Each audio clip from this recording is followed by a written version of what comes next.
Well, what a beautiful day, and colleagues, it is so great to join all of you to announce the reintroduction of the Equality Act. The bill that we're here to talk about could not be more straightforward or common sense. The Equality Act simply puts into law what we all believe, that every American is created equal and should be treated equally under the law. This is a tenet of our nation's founding and something that I know and my constituents take seriously. But as we all know, for far too many LGBTQ Americans in states across the country, equality is not the reality. Depending on where you live in this country, you are afforded a different set of fundamental rights if you are gay, lesbian, or transgender. And let that sink in. It's a patchwork of rights and protections depending on who you are and who you love. Will you be protected from being discriminated against by a bad landlord when you try to rent a house? Depends on where you live. Will you be protected from being discriminated against when you are trying to get a mortgage or a new credit card? Again, it depends upon where you live.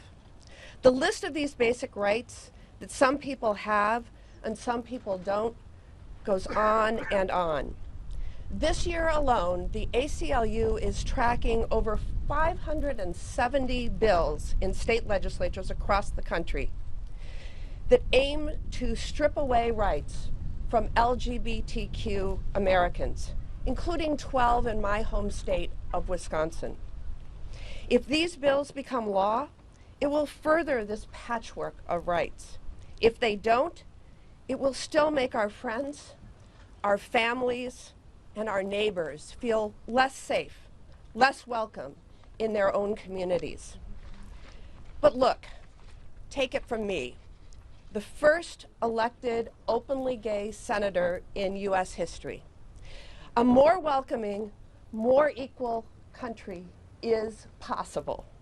It takes hard work, but it's work that is worth doing. Just a few years ago, we proved that. I was proud to lead the charge to pass the Respect for Marriage Act into law in 2022. Yep. And that was the first time that we codified marriage rights for gay and interracial couples into law. At that time, I got so many questions about how we were able to get so many Republicans on board. The simple truth was that we had open and honest conversations with our colleagues about the people in their lives, their family members, their staff members, their neighbors, their fellow parishioners who were gay. And today, that's who I ask both my Republican and Democratic colleagues to think about when considering the Equality Act.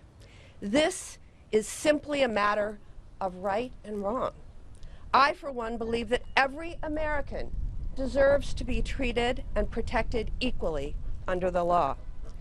The Equality Act makes simply clear that in the United States, we will not tolerate discrimination based on sexual orientation, based on gender identity, just like religion, race, or ethnicity. Equality is not a privilege. It is what we are owed as American citizens. And I'm committed to making that promise a reality.